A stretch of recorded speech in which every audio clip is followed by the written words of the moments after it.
मित्रों, सब्सक्राइब करें हमारे यूट्यूब चैनल गौ माता को और बेल आइकन पर क्लिक करें हमारे लेटेस्ट वीडियो सबसे पहले देखने के लिए। रखेगा।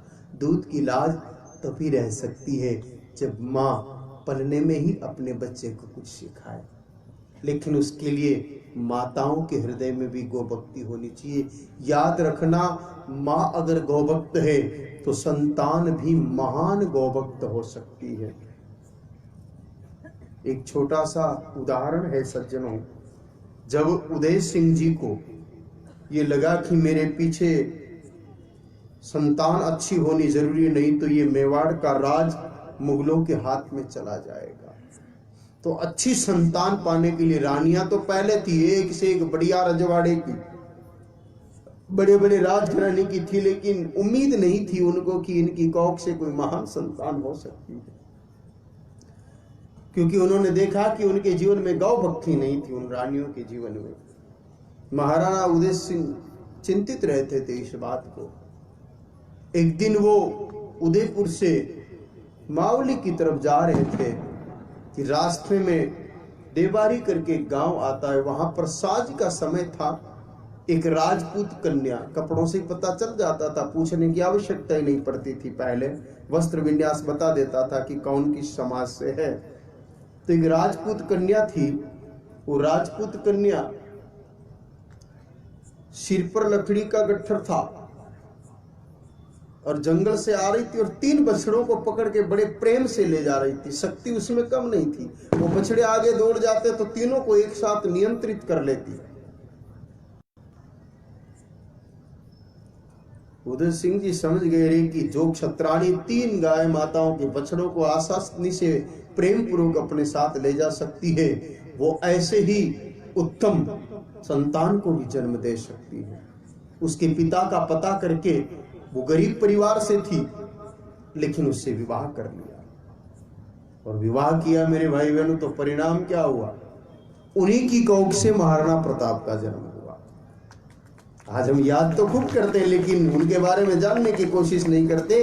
वो एक गरीब राजपूत कन्या की कोख से जन्मे, लेकिन गौ भक्त थी, इसलिए ऐसे महान बने। तो जो गौ भक्त थी उन्होंने गौ की शिक्षा दी, परिणाम ये हुआ कि महाराणा प्रताप की महानता के चर्चे आज भारत ही नहीं विश्व के बाहर भी होते हैं। आज आवश्यकता है मेरे भाई बहनों की हमारी संतान भी हो, वैसी ही हो जो हमारे दूध की लाज रखे। आज चारों तरफ मेरे भाई बहनों को हत्या का बोलबाला है। आजकल चरित्र ही उल्टा हो गया है। माताएं बच्चों को रोक देती है, अगर कोई गौ सेवा करे तो अपने व्यर्थ का काम मत कर बेटा, तू तो कंप्यूटर क्लास जा। अपने बच्चों को प्रेरित करना चाहिए गौ माता की रक्षा के लिए, तब वो महान बनेगी।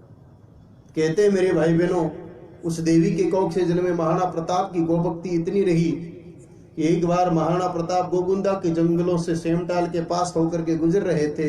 सेमटाल गांव से जैसे आगे निकले, उन्होंने देखा कि एक गाय माता पर एक बगेरे ने, एक शेर ने हमला कर दिया। महाराणा प्रताप 1.25 मन का भाला अपने पास में रखते थे, चेतक पर बैठे बैठे उन्होंने वो भाला फेंका उस शेर पर, लेकिन थोड़ा निशाना चूक गया। अब उस भाले को उठा करके लावे तब तक तो वो शेर गाय माता को मार डाले।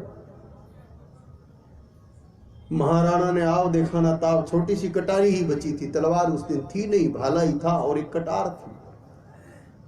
अब उस शेर के कटार से हमला करना है तो शेर के पास जाना है, शेर के पास जाने का मतलब मौत के मुंह में जाना है। लेकिन महाराणा प्रताप ने तय किया कि मेरे प्राण चले जाए तो चले जाए, लेकिन ये गाय माता के प्राण नहीं निकलने चाहिए। अगर मेरे सामने ये शेर इस गाय माता का वध कर देता है तो लानत है मेरी क्षत्रियता पर। महाराणा प्रताप अपने चेतक से कूद गए और कूद करके जा करके मेरे भाई बहनों अपनी कटारी से एक हाथ से शेर का जबड़ा पकड़ा और दूसरे हाथ से उस शेर का वध कर दिया और गाय माता को बचा लिया। आज मेरे भाई बहनों ऐसी हिंदुआ शेर की आवश्यकता। हमें फिर से, अगर हम अपने बच्चे को लोरी में ही इस प्रकार का सुनाएंगे तो प्रताप जैसी गौरक्षक संतान पैदा होगी, तब लोगों की तलाश खत्म हो जाएगी। इसी तलाश को कहते हुए मेरे भाई बहनों कवि माधव जी दरख ने एक बड़ी सुंदर पंक्ति लिखी है।